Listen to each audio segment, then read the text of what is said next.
মধ্যপ্রাচ্যের অস্থিরতা নতুন কিছু নয়, কিন্তু 2026 সালের ঘটনা প্রবাহ বিশ্ব রাজনীতিকে একেবারে নতুন মোড়ে দাঁড় করিয়েছে।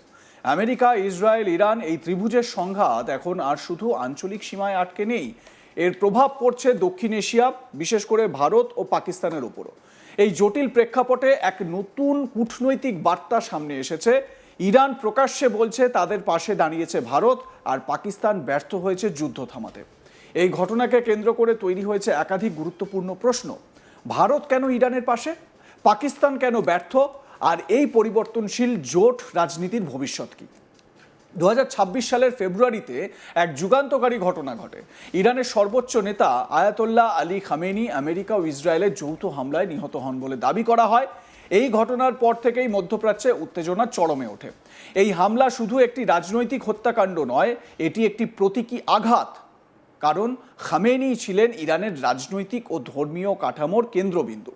এরপর দ্রুতই তার স্থলাভিষিক্ত হন মোজতাবা আলী খামেনি, যা ইরানের অভ্যন্তরীণ স্থিতিশীলতা বজায় রাখার চেষ্টা হিসেবে দেখা যায় বা দেখা হচ্ছে। খামেনির মৃত্যুর 40 দিন পূর্ণ হওয়ার দিন অর্থাৎ চেহলুম উপলক্ষে দিল্লিতে একটি অনুষ্ঠান হয়। সেখানে ইরানের প্রতিনিধিত্ব করেন আব্দুল মাজিদ হাকিম ইলাহি।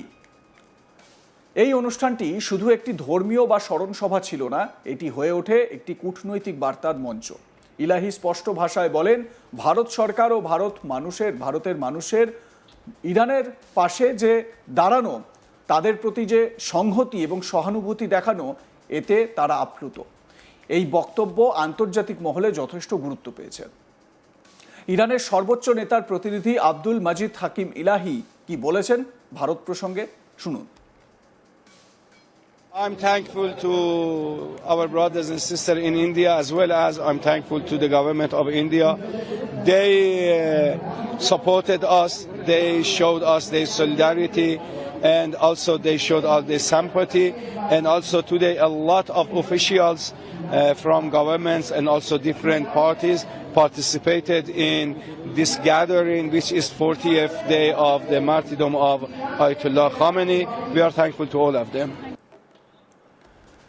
বিভিন্ন সরকারি সংস্থা এবং বিভিন্ন রাজনৈতিক দলের বহু প্রতিনিধি এই সমাবেশে অংশগ্রহণ করেছিলেন, যা আয়াতোল্লাহ আলী খামেনির শাহাদাতের 40তম দিন উপলক্ষে অনুষ্ঠিত হয়েছে।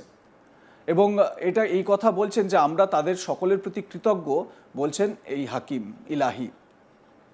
ভারত ও ইরানের সম্পর্ক বহুদিনের। জ্বালানি, বাণিজ্য এবং কৌশলগত সহযোগিতার ক্ষেত্রে দুই দেশের সম্পর্ক গুরুত্বপূর্ণ। এই প্রেক্ষাপটে ইরানের এই প্রকাশ্য ধন্যবাদ জ্ঞাপন শুধু সৌজন্য নয়, এটি একটি রাজনৈতিক বার্তা। ভারত কেন ইরানের পাশে? জ্বালানি নিরাপত্তা। ইরান ভারতের একটি গুরুত্বপূর্ণ তেল সরবরাহকারী দেশ ছিল 2019 সাল পর্যন্ত। ভবিষ্যতেও হওয়ার একটা সম্ভাবনা উজ্জ্বল হয়েছে। কৌশলগত অবস্থান, চাবাহার বন্দর প্রকল্প ভারতের জন্য অত্যন্ত গুরুত্বপূর্ণ, যা আফগানিস্তান ও মধ্য এশিয়ার সঙ্গে সংযোগ স্থাপন করে। স্বাধীন বিদেশ নীতি। ভারত বরাবরই স্ট্র্যাটেজিক অটোনমি বজায় রাখতে চায়, অর্থাৎ কোনো একক শক্তির প্রভাবাধীন না হয়ে নিজস্ব সিদ্ধান্ত নেওয়া। এই পুরো ঘটনা প্রবাহে পাকিস্তানের ভূমিকা তুলনামূলকভাবে দুর্বল বলে মনে হচ্ছে।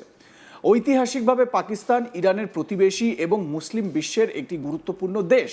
তবুও কেন তারা এই সংকটে কার্যকর ভূমিকা নিতে পারল না? অভ্যন্তরীণ অস্থিরতা। পাকিস্তান নিজেই রাজনৈতিক ও অর্থনৈতিক সংকটে জর্জরিত। এর জেরে আন্তর্জাতিক কূটনীতিতে সক্রিয় ভূমিকা নেওয়া কঠিন। দ্বৈত সম্পর্ক। পাকিস্তান একদিকে আমেরিকা যুক্তরাষ্ট্রের সঙ্গে সম্পর্ক রাখছে, অন্যদিকে ইরানের সঙ্গেও বন্ধুত্ব রাখতে চায়। এই দ্বৈত অবস্থান তাদের দুর্বল করে তোলে এবং অবশ্যই ভারতের মতন যে ব্যালেন্সড ডিপ্লোমেসি, সেই ব্যালেন্সড ডিপ্লোমেসি পাকিস্তান কোনোদিনই করে উঠতে পারবে না। কূটনৈতিক প্রভাবের অভাব। ভারতের তুলনায় আন্তর্জাতিক মঞ্চে পাকিস্তানের প্রভাব কমে গেছে।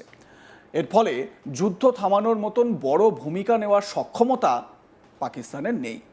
ইরান যখন প্রকাশ্যে বলে ভারত আমাদের বন্ধু, তখন সেটি শুধুমাত্র একটি কূটনৈতিক সৌজন্য নয়, এটি একটি কৌশলগত বার্তা। এর মাধ্যমে ইরান কয়েকটি বিষয় বোঝাতে চায়, তারা আন্তর্জাতিকভাবে একা নয়। ভারত একটি নিরপেক্ষ কিন্তু সহানুভূতিশীল শক্তি। পশ্চিমের চাপের বিরুদ্ধে বিকল্প জোট তৈরি হচ্ছে। এই ঘটনাগুলো বিশ্ব রাজনীতিতে নতুন মেরুকরণের ইঙ্গিত দিচ্ছে। একদিকে রয়েছে আমেরিকা ও তার মিত্র দেশগুলো, অন্যদিকে ইরান এবং তাদের প্রতি সহানুভূতিশীল দেশগুলো। ভারত এখানে একটি ব্যালেন্সিং অ্যাক্ট করছে। একদিকে আমেরিকার সঙ্গে সম্পর্ক, অন্যদিকে ইরানের সঙ্গে ঐতিহাসিক বন্ধন। ইলাহি যে বিষয়টি বিশেষভাবে উল্লেখ করেছেন তা হলো ভারতের সাধারণ মানুষের সমর্থন।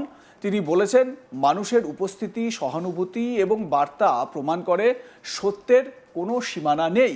এটি একটি গুরুত্বপূর্ণ দিক, কারণ কূটনীতি শুধু সরকারের সীমাবদ্ধ নয়, জনগণের অনুভূতিও সেখানে ভূমিকা রাখে।